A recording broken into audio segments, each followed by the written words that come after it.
Are y'all ready to roll? Let's go.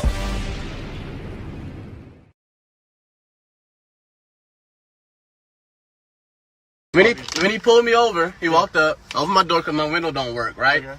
And then I said, so what I did wrong? Yeah. He said, well, for one, your headlights are off under this weather. I'm like, okay. There's multiple people headlights off, first of all. And then there's no rain. It doesn't matter. You're still required to have headlights on.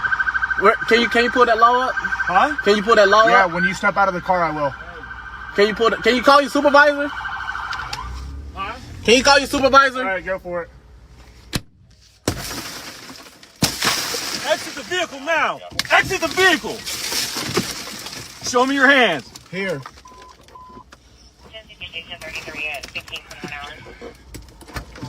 I'm here. What is your reason, sir? Step out. What is your reason? Step out now. All right. Get on the ground. No, don't. Get on the ground. Stop fighting! Put your hands behind your back. Put your hands behind your back. Hands behind your back. What's wrong with you? I was putting my hands behind my back. Ain't no talking now, man. Ain't no talking. I'm fucking stupid shit, bro. I was fooling, bro. What's going on, man? You're under arrest. That's what's going on. No, bro. Yes, bro. You Yes. have a lawful reason, bro. Big knife center in here, too. You gonna throw my phone like that, bro? Yeah, I'm gonna take it off of you, bro. Yeah. And I'm just trying to have a regular conversation with y'all, bro. That's not how it works. Too late. It ain't gonna too late. When they asked you to step out of the vehicle, you should have done that shit. Sir, your partner didn't even ask. Marijuana in his right pocket. Yes, it is. So why close the door if you see him pull up? Because, man, what you mean? He talking about arresting me and stuff, bro. I didn't do nothing. It's called resisting, idiot. I didn't do nothing wrong, sir. We've kind of dumped on Chris Rock because he does bring up a lot of interesting issues, even if we disagree with the good brother. And he's trying to be political. So, of course, we're going to have disagreements with him. But he is very thoughtful at times. Let's run Chris Rock. Now, we got a lot of things, a lot of racism going on in the world right now. Who's more racist, black people or white people? Black people. You know why? Because we hate black people, too. Everything white people don't like about black people really don't like about black people. There's some shit going on with black people right now. It's like a civil war going on with black people. And there's two sides. It's black people and there's niggas. And niggas have got to go. Every time black people want to have a good time, ignorant ass niggas fuck it up. Can't do shit. Can't do shit without some ignorant ass niggas fucking it up. Can't do nothing. Can't keep a disco open more than 3 weeks. Grand opening, grand closing. Can't go to a movie the first week and come out. Why? Because niggas are shooting at the screen. What kind of ignorant shit is that? Hey, that's a good movie. That's so good, I gotta bust a cap in here. Hey, I love black people, but I hate niggas, bro. Yeah, Emily, I don't know. I can't. I find that very self-hating. I find that very anti-black. I don't find, and it's clever, and I understand why people laugh at it, and I might have laughed at that when that aired first. I think that was 20 years ago. But like a deeper understanding of black people, I'm like, no, I can't split black people up like that. I don't think that's fair. It's a no for me, dog. Gerald? I think that our dear brother Chris was in another time, another generation where there were gatekeepers that forced him to use that type of vernacular. It is hilarious and humorous, but it's not an accurate portrayal of what's happening in our communities. And so I think that as we move forward and now we are UNC, we need to make sure that we don't give space to things like that. Doc, the narrative's been that the media perpetuated and normalized for decades that the black community was only hood culture, but then we sometimes do things to fulfill that picture. Some of our media, as we've said, over focuses on hood culture. I actually want to do one more Chris Rock bite, even though Ebony's going to strangle me after the show for doing this. I'm so sorry, but take another sip of Remy Martin. We're going to watch this and get Dr. B on the other side. gotta say that. It ain't us, it's the media. It ain't us, it's the media. The media has distorted our image to make us look bad. Why must you come down on us like that, brother? It ain't us, it's the media. Please cut the fucking shit, okay? Okay? Okay? When I go to the money machine tonight, all right? I ain't looking over my back for the media. I'm looking for niggas.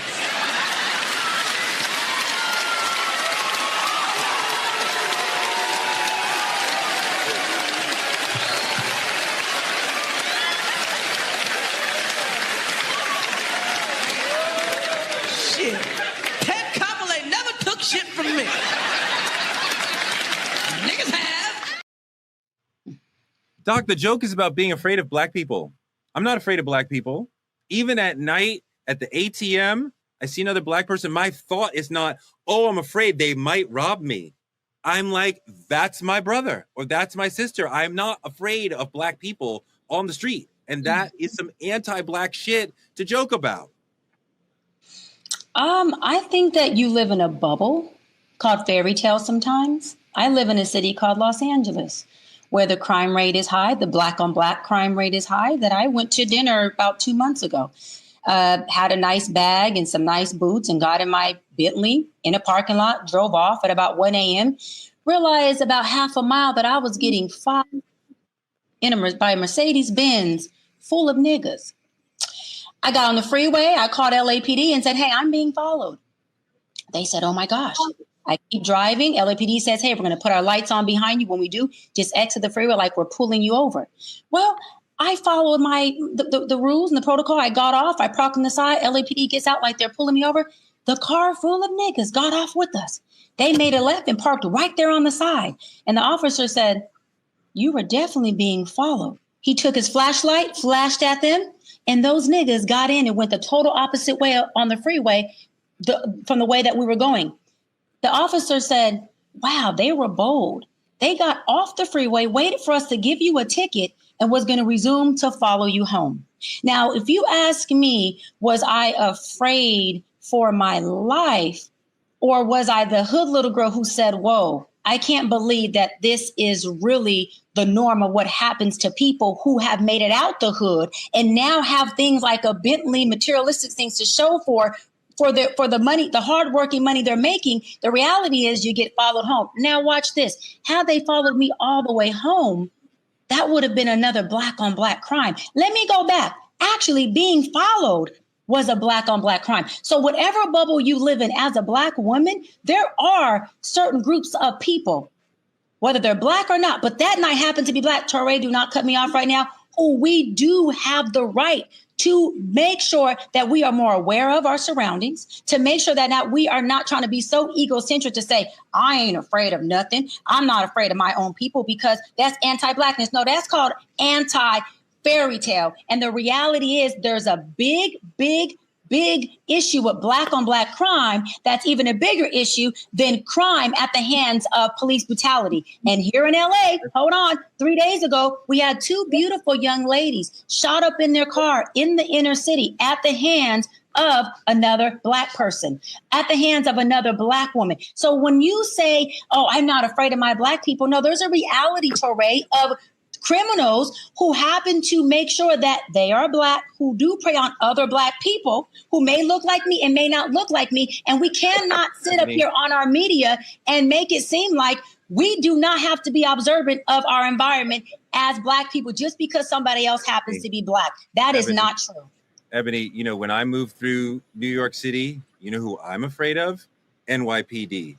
That is the people who I understand are most likely to end my life or to damage my body or to ruin my day. NYPD. If I was in LA, it would be LAPD. They are the true people that you should be afraid of in your city. I am actually, in fact, the crime rate in New York and LA and most American big cities is way down versus 10, 20, 30, 40 years ago. We are actually doing extremely well policing crime in big cities in this country. Obviously, we can all name some examples of crime. Crime will never be zero, not in a big city. But like, Ebony, I fear NYPD. That's how I move around. You fear NYPD, but you just said we're doing an extremely great job of policing crime. Toure, contradictive, but go ahead, Ebony. But you're afraid of the folks you just said are doing a great job of policing crime. Yeah, I don't understand why you can't understand the difference there. Because the crime they're policing oftentimes does look like us, and you can live in your bubble. But in order for us to really bring awareness to our community, we have to call things out when we're talking about real situations and issues. Why do we need Candace Owens when we have you? We are not the leaders of crime. Like, what are you talking about? Crime statistics are manipulated by the police to make us look bad. Like, what are you talking about? Toure, I just gave you a real life situation that happened to me, and that's not somebody who manipulated that story. That happens. Let me jump in here. Crime is at an all-time low, especially in major cities. 60% of violent crime is committed by the majority community. So black on black crime is not a thing. What it actually is, crime happens in proximity to individuals. And as somebody who works with alleged incidents every single day, we have to remember that crime happens in proximity. Yes, that was a true story that happened to you. I'm sorry that it happened to you, but you are more likely to get injured by the police than you are by another person. There have been 1,200 police-involved killings in this country this year alone. And since George Floyd, it's always been over 1,000. There are 14,000 homicides as reported by the FBI in 2019. They still haven't released the 2022 statistics. You have to remember 14,000 homicides in a country of 333 million people. So the media does do a great job of perception of black on black crime, but it's not a thing. We have to remember that, yes, there is crime and it happens in proximity to individuals. So we just have to lead with that. The most important thing is the conditions that give rise to crime are not being addressed by our government. And that's why you have some perception that there may be more crime in certain areas than others. But the police do not stop crime.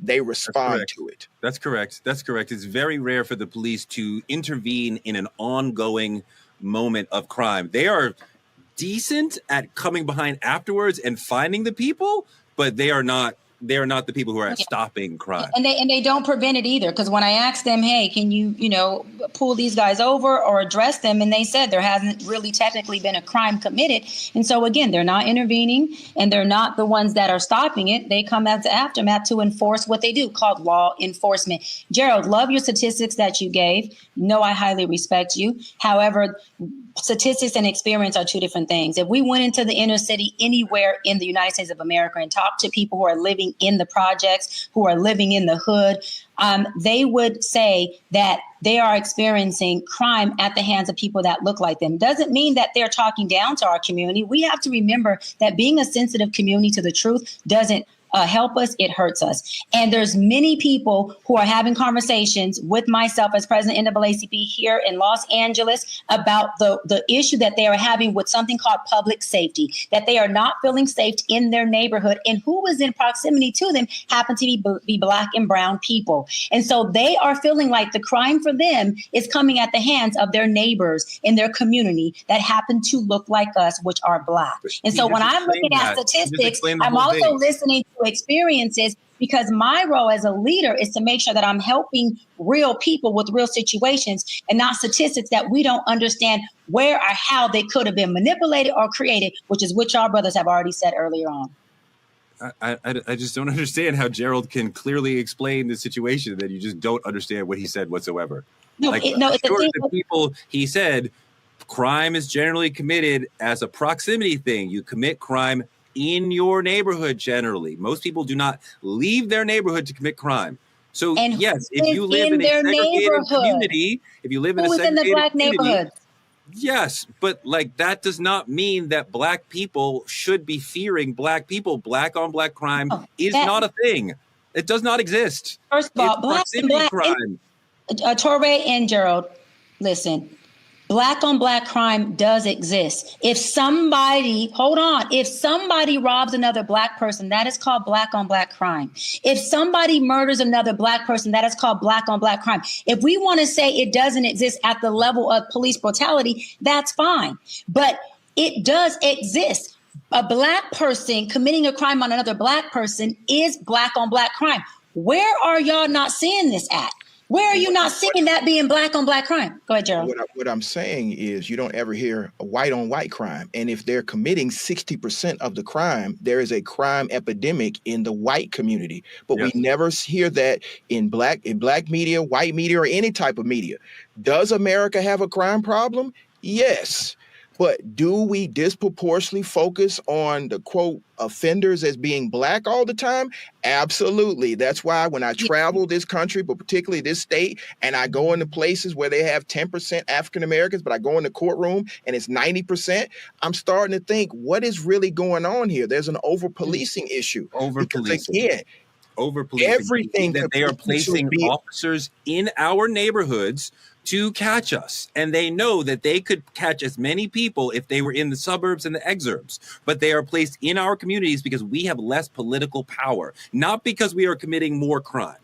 Okay, so now you made, Gerald, now you made a little more sense to it. Not because we're creating more crime, but we are still having crime created at the hands of us on people that look like us. And y'all can sit here and not want to address that, but we don't resolve by not addressing it. We still have to make sure we hold ourselves accountable as leaders to say, even if the crime is 3% and white on white crime is 60%, we still have to address that problem. That doesn't make it not a problem, Gerald, because it's less percentile than another race of people who media is not covering. We still have a problem that we have to address, brother.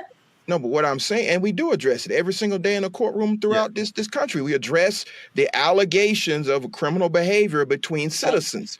But nowhere in the court system do we sit there and quantify, okay, this person killed another black person, so that's black on black crime, or this white person killed another white person, that's white on white crime. We don't do that. We focus on the facts specific to that incident, and if it's proven beyond a reasonable doubt, they hold that person accountable and they go to some type of correctional facility or they get put on probation. In Georgia, we have the highest amount of people on citizens control probation. And so they are dealing with that every single day. But to have this continued narrative that there's disproportionately black on black crime feeds into the mass incarceration, which feeds into the prison industrial complex, which we are trying to stop. So all I'm saying is, if we're going to talk about crime, yes, America has a crime problem. Is it as bad as it was in the 90s? Absolutely not. Crime is so far down in most major cities and around the country. So we just have to make sure we're comparing apples to apples and not apples to oranges. One of the things that we have to keep in mind is that black people are seen quite often as representative of the entire group, where white people remain unique individuals. So people say, a black person committed a crime against me, black people are criminals. That area is unsafe.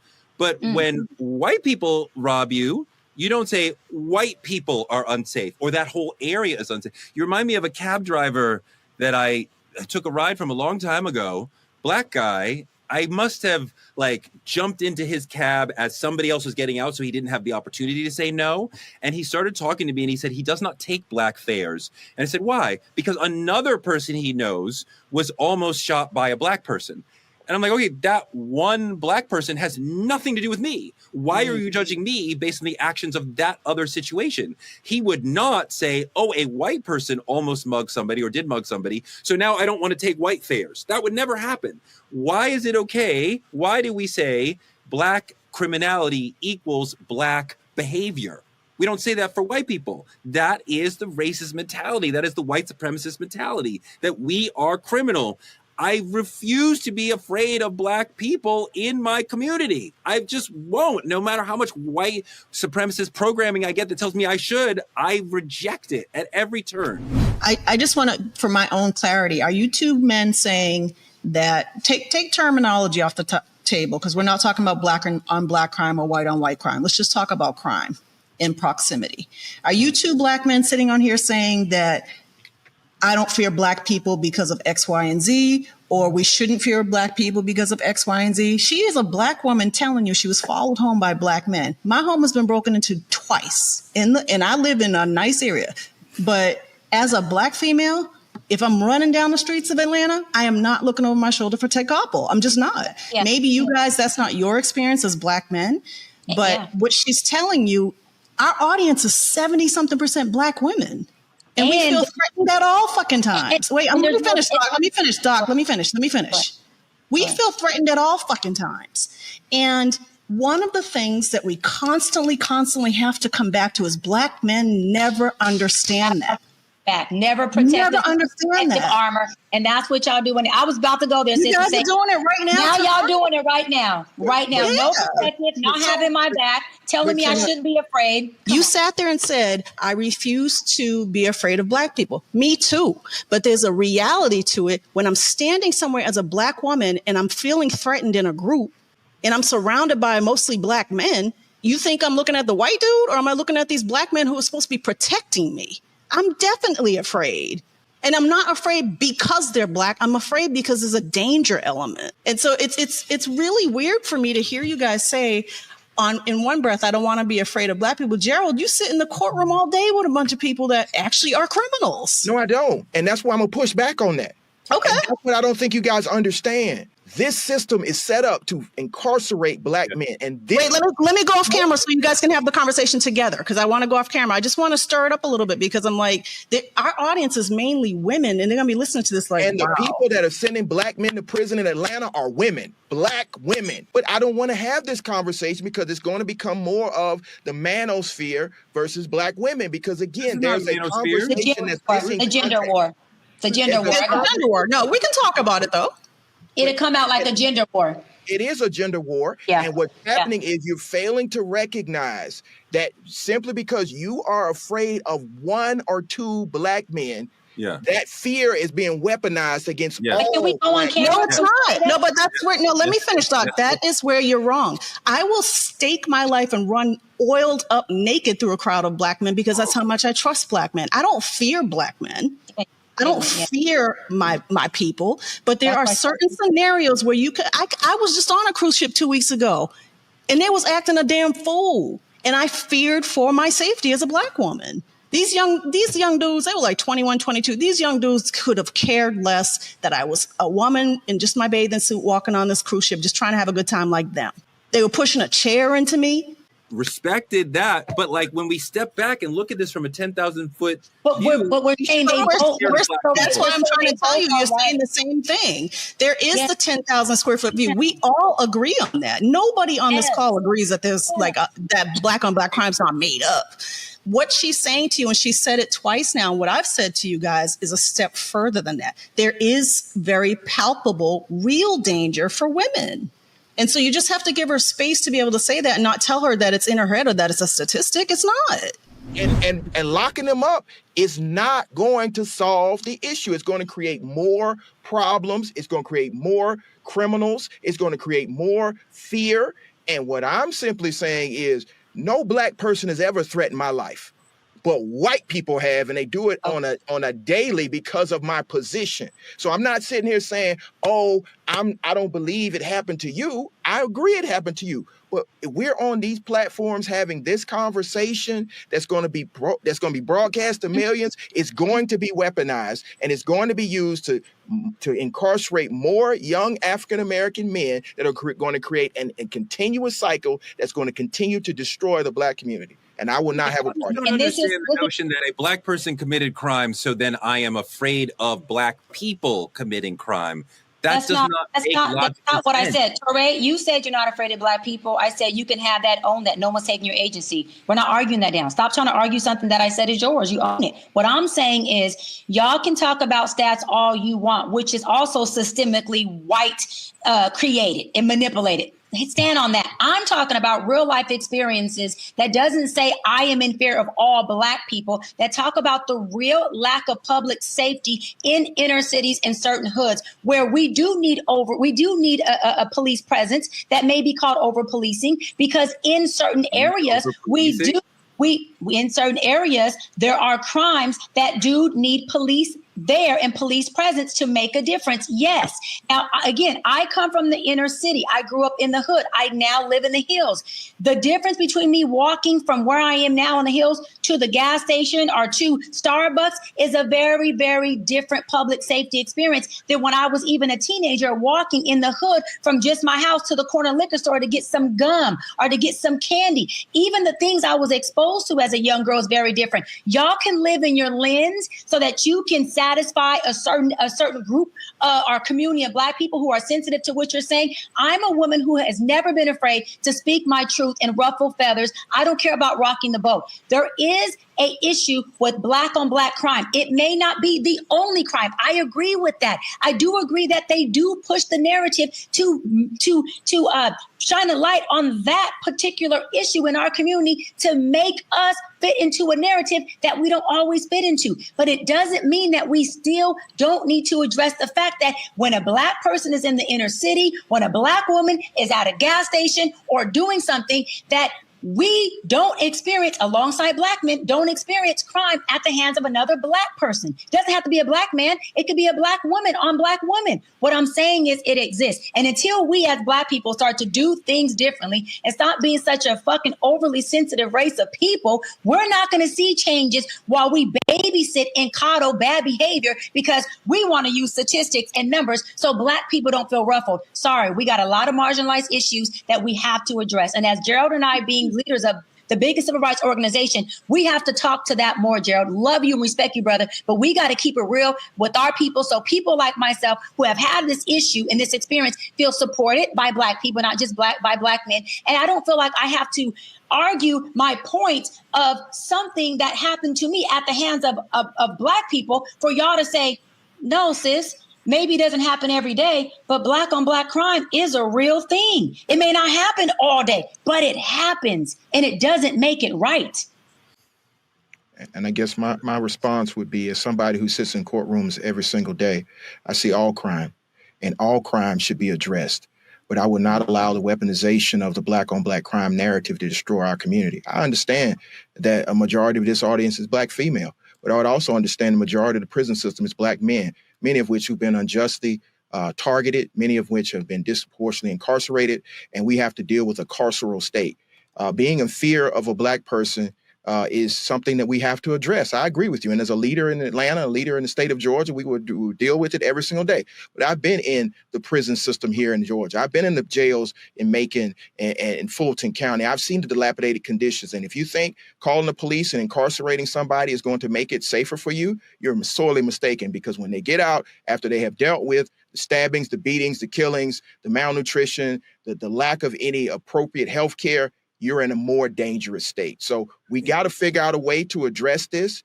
The answer is not more mass incarceration. I'm sure a majority of our audience would say that, because again, when they call me about their son who's been pulled over by the police and evidence has been planted on him, or he's been accused of something he didn't do simply because of the color of his skin, we're going to have an even bigger issue. So this is a multifaceted issue. I think we have to have a solution, but the solution is not more mass incarceration, not more mass policing. I appreciate that you got out of that situation with the police.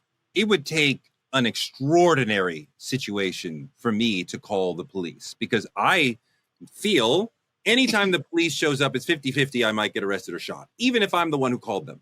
So I don't see them as a source of peace or protection at all, right? So, I mean, like, that to me, the people who choose that profession, those are the people that I need to be afraid of. Those are the people who are much more dangerous to me than anybody else. Black, brown, if they're blue, I am afraid of them. I don't even want to talk to any of them. My God. And so Toure, ask you this, Toure.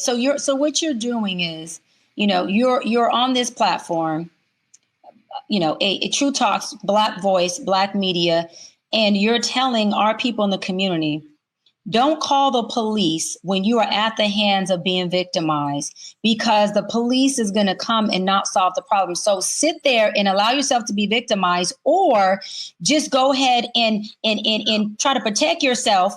And hopefully you'll make it out well, or hopefully the other people will be at the hands of you having to victimize them. That sounds like absolutely absurd advice. You're telling them do not call the police.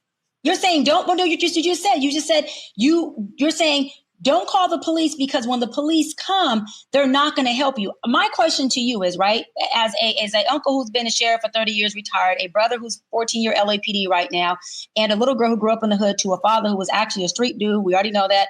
Street dude, sold drugs, straight gangster, turned his life around before he passed away, not passed, but many years before he passed away.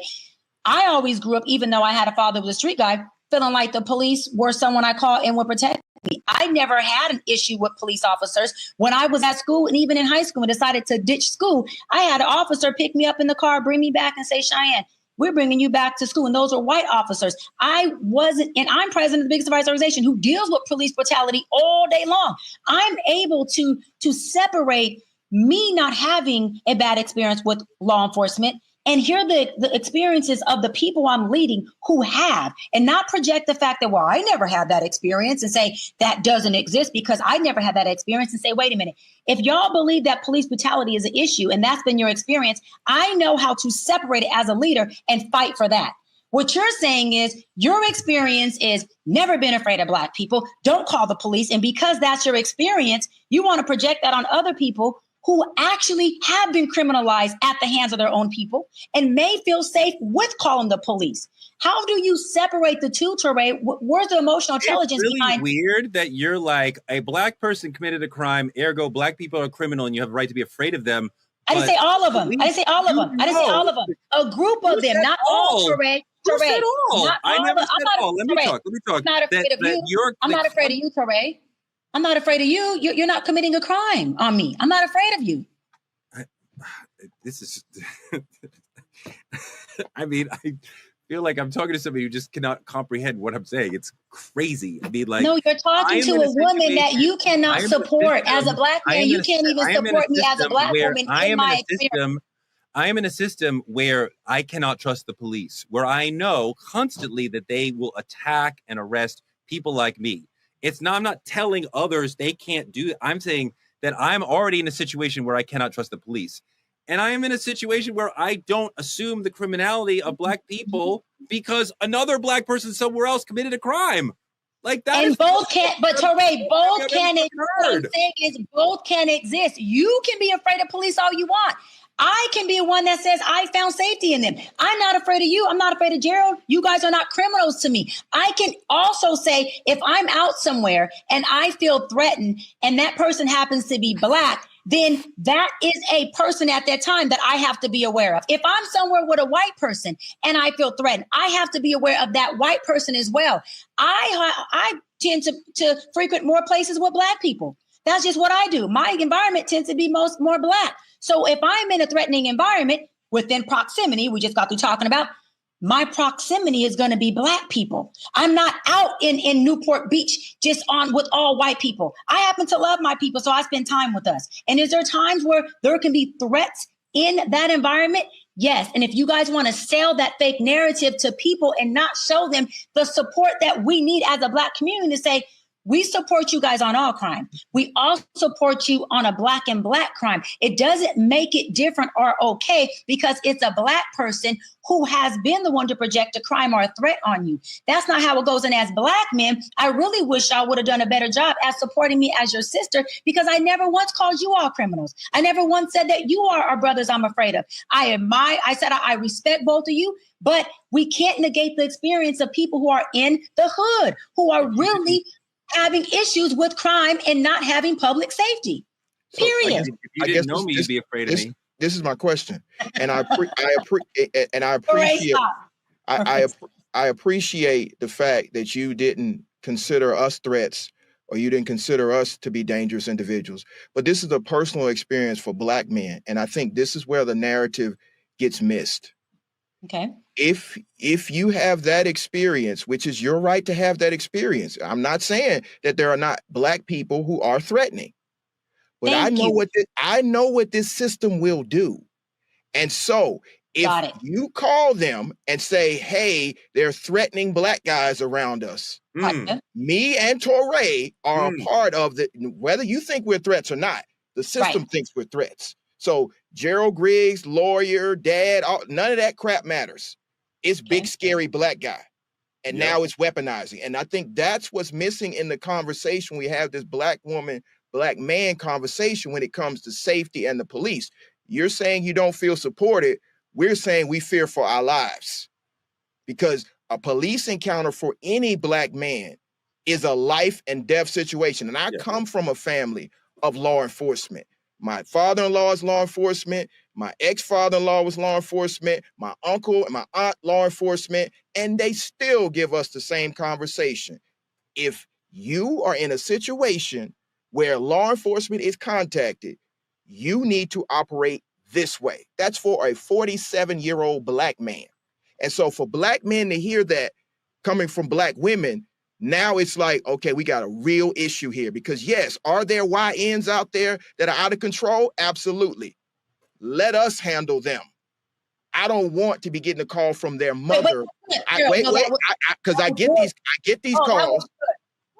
No, because what you said was good. You said, let us handle them. Let us handle it. I want to pin it right there, because how often are you brothers really handling it? How often are you guys really having our back? How often hold on, if you and Toure are in an environment with me and you don't know me, but I'm a Black woman, and Day, Dante are antagonizing me as a woman, right? How often do the Toures and the Geralds, y'all being present, handle it for me? Y'all don't. We not gonna play that. Y'all don't. It depends on how much you're talking about. I wouldn't witness somebody who even if I don't know them, I would not witness a man aggressing toward a woman, whatever race, and say nothing. Right. So it depends. Like, how aggressive are we talking about? Like, what is it? Whoa, like, whoa, is he just, hold on. He's like clearly like, if he's like, I love this. Like, hold on, Toure. I love this because all the women who are in the chat, please go in there, sis, and y'all need to align and support me in this, because what they're saying is, depending on the level of threat,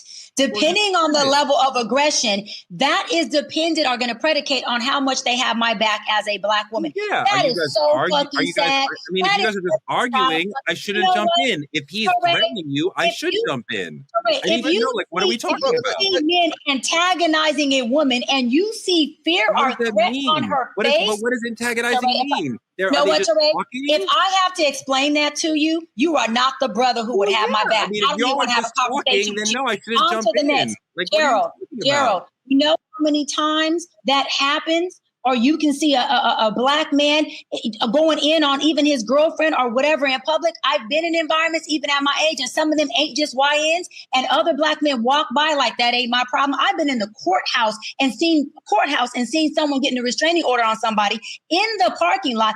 The Black man is literally verbally, aggressively attacking this woman, just not physically, and Black men just walk by and be like, yo, I don't want to get involved with that because you don't know what that could mean for me. That is our problem as sisters. At what point do y'all look to protect us? Hold on. If y'all are checking the other Black men who are doing this behavior that is going to cause them to do jail time or be arrested, then guess what? We don't have to call the police because we know y'all will police them for us. But y'all not policing shit. You could barely police yourself. That leaves us feeling unsupported. And as I tell you this, Gerald looks like listening.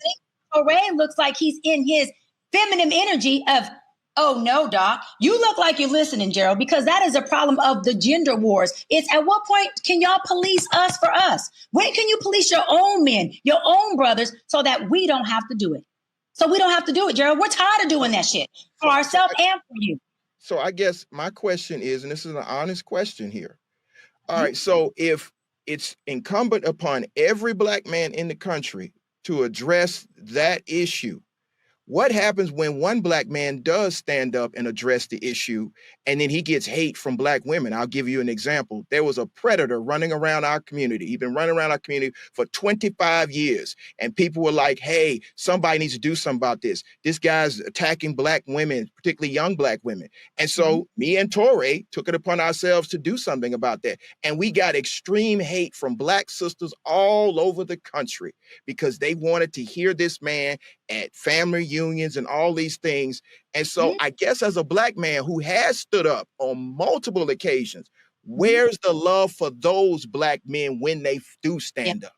First of all, let me tell you I'm sorry. And I do apologize and I take accountability for Black women. If you stood up for us as a collective and you had our back and you honored us in those ways and you didn't receive your flowers. And I'm not saying you did it to receive recognition, because me feeling like I know the type of man you are, Joe, you're not doing it to get the acknowledgement, but you're doing it because that's the character of man you are. So again, apologize for that experience. But what I do want to say is when that does happen, at least with me, because Toure's heard me talk about this, I have brothers and cousins, men in my family and my father who are very stand-up men. I can make a phone call in any environment and they'll come either talk it out or I'm gonna go there. or air it out. And that's just keeping it real.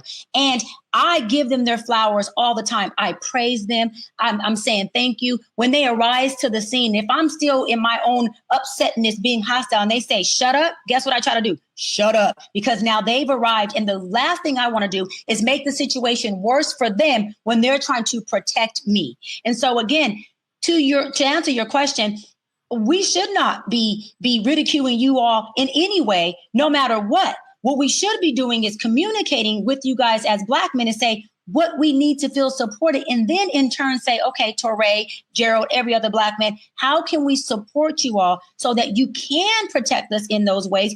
What do you need from us? If you want us to call the police, which I'm not a police caller, but if you need us to not call the police, can we depend on you to support us? That's all we have for tonight. Thank you for all the super chats you got coming in. Like, comment, and subscribe on our YouTube channel at Truth Talks Live. Don't forget to support Black media at Cash App, Truth Talks Live, or use any of the links on your screen to help support our show so we can continue to argue with Dr. B again. Get your Truth Talks membership today. Click here on the screen and choose from 3 different exciting tiers. Small businesses and influencers can partner with us by visiting truthtalkslive.com. Black media is under attack, y'all. This show is being shadow banned.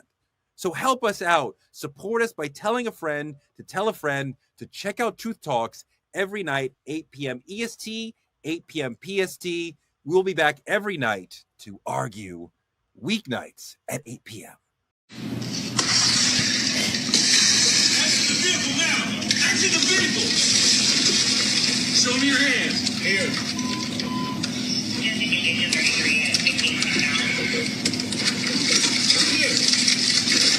What is your reason, sir? What is your reason? That was a traffic stop. He's not a mass murderer. It was a fucking traffic stop. That's why I'm more afraid of the police than of any criminal. The police don't have to de-escalate if they don't fucking want to. And they don't have to show any respect for your humanity if they don't want to. And they know there's no accountability for their actions coming at any fucking time. This video makes me sick to my stomach. It makes me afraid for my life, for my kids' life. It makes me question, what are we doing in this country when we treat young Black people like that? Why is that as American and as typical as apple fucking pie?